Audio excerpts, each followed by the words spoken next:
श्री राधा कृष्ण के चरणारविंदों में शतकोटि नमन बंदन। मित्रों को, जिज्ञासुओं को, धर्म प्रेमियों को, ज्योतिष विज्ञान प्रेमियों को हर हर महादेव, बम बम भोले, नमः शिवाय।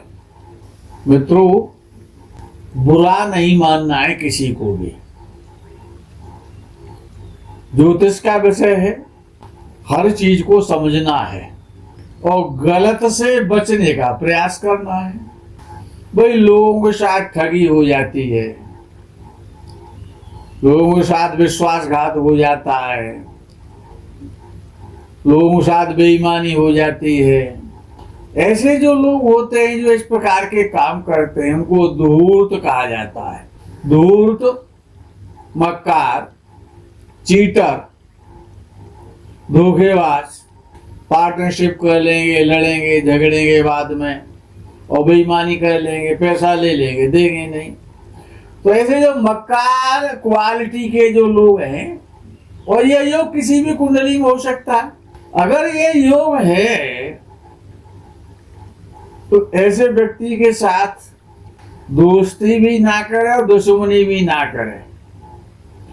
जो पीठ पीछे से वार करते हैं, धोखा देते हैं, विश्वासघात करते हैं, बेवकूफ बनाते हैं, झूठ बोलते हैं, बेईमानी कर लेते हैं, उनका स्वभाव ऐसा बन जाता है, ऐसी उनकी प्रकृति बन जाती है, उनकी ऐसी नियति बन जाती है कि वो दूसरों को ठगेंगे, दूसरों की बेईमानी करेंगे, दूसरों को धोखा देंगे, परेशान करेंगे।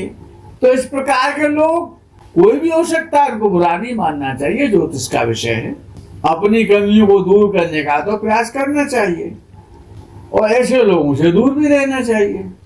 और सबसे पहले जो पहला पॉइंट है, जो पहला सूत्र है ऋषि पाराशर का, तो ऋषि पाराशर ने कहा कि लग्न कुंडली में, और ये सारे सूत्र लग्न कुंडली के कि लग्न कुंडली में लगन पर केवल पाप प्रभाव हो, पाप ग्रह बैठे हो लगन में, और कोई भी शुभ ग्रह ना देखता हो, या पाप ग्रहों की दृष्टि हो, कोई भी शुभ दृष्टि ना हो लगन पर, यानी लगन पूर्णतया पाप पीड़ित हो जाए, न कोई शुभ ग्रह देखे न कोई शुभ ग्रह बैठे, केवल पाप पीड़ित लगन हो, तो ऐसा मनुष्य आजीवन परेशान रहता है, संघर्ष करता है, वो परेशानियां झेलता रहता है।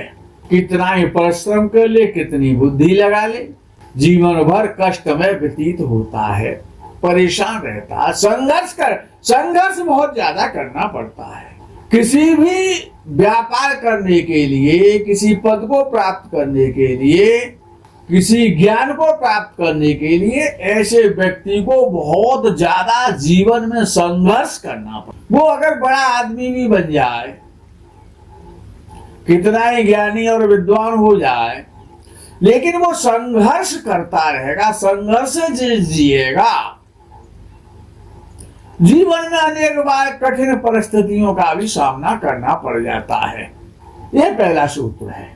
अब यहाँ पर धूर्त और मक्कार, धोखेबाज की व्याख्या नहीं है, लेकिन जो दूसरा सूत्र आ रहा है, अब वो धोखेबाजी के 4 सूत्र हैं, और वो चारों के चारों यदि किसी कुंडली पर लागू हो जाते हैं तो ऐसे व्यक्ति के दूर से दर्शन करने पर भी और समस्याएं पैदा हो सकती हैं। अगर ये चारों सूत्र किसी की कुंडली में मिल जाएंगे तो एक दो मिलेगा तो उतनी ही धूर्तता की मात्रा, मक्कारी की मात्रा, बेईमानी की मात्रा कम हो जाएगी।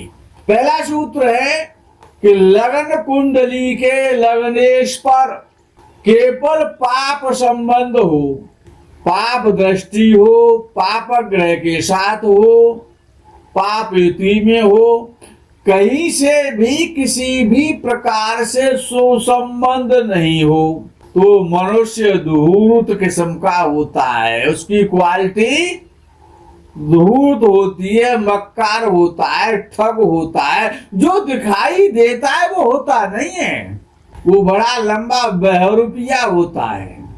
ये पहला सूत्र है कि लग्नेश पर केवल पाप प्रभाव हो, युति के द्वारा हो, स्थिति के द्वारा हो, दृष्टि के द्वारा हो, कहीं से भी कोई शुभ प्रभाव ना हो, तो ऐसा व्यक्ति निश्चित रूप से धूर्त होता है जब लग्नेश पर कोई भी शुभ संबंध नहीं होता तब। ये पहला सूत्र है। ये 25% धूर्तता दे देता है, मक्कारी और ठगी दे देता है। ये 25% में 25%। अगर दूसरा सूत्र भी घट गया तो 50% धूर्त और मक्कार हो जाएगा।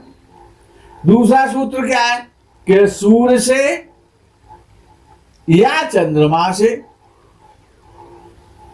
7वें भाव में मंगल हो तो मनुष्य धूर्त होगा, मक्कार बुद्धि का होगा, खराब नियति का होगा, ठगने वाला होगा, जो दिखाई देगा वो नहीं होगा। याद रखना है, सूर्य से मंगल 7वें भाव में हो अथवा चंद्रमा से मंगल 7म भाव में हो तो मनुष्य धूर्त होता है, मक्कार होता है। अब जब सूर्य से मंगल 7वें भाव में होगा तो वो अंदर से गंदा होगा, आत्मा गंदी हो जाएगी। सूर्य आत्मा है, अंतरात्मा काली है। बाहर से भले ही श्वेत कपड़े पहन ले, लेकिन अंतरात्मा काली है, आत्मा दूषित है। और यदि चंद्रमा से मंगल 7वें घर में होगा तो मन दूषित हो जाएगा, विचार दूषित हो जाएंगे। तो चंद्र से 7वें घर में मंगल हो तो या सूर्य से 7वें घर में मंगल हो तो व्यक्ति धूर्त होगा। अब जो तीसरा पॉइंट आता है वो एक यदि बुध क्या है? बुद्धि, वाणी, एजुकेशन, व्यापार।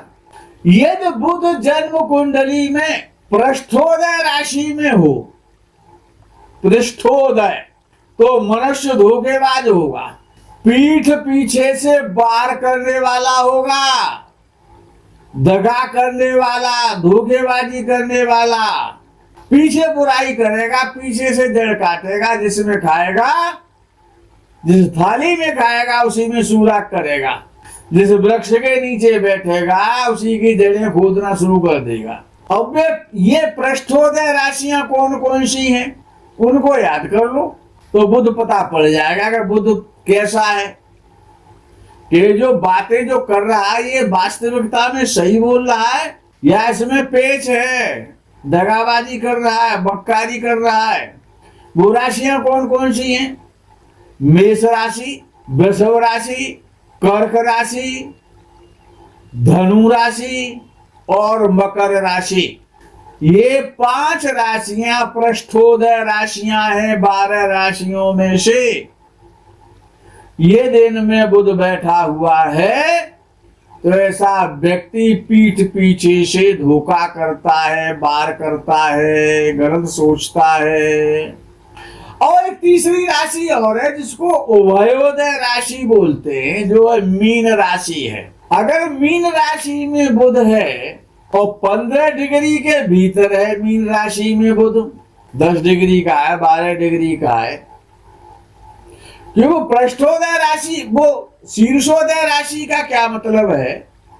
सॉरी, उभयोदय जो राशि है उसमें शीर्षोदय राशि भी होती है और उसमें पृष्ठोदय भी राशि होती है, तब वो उभयोदय राशि बनती है।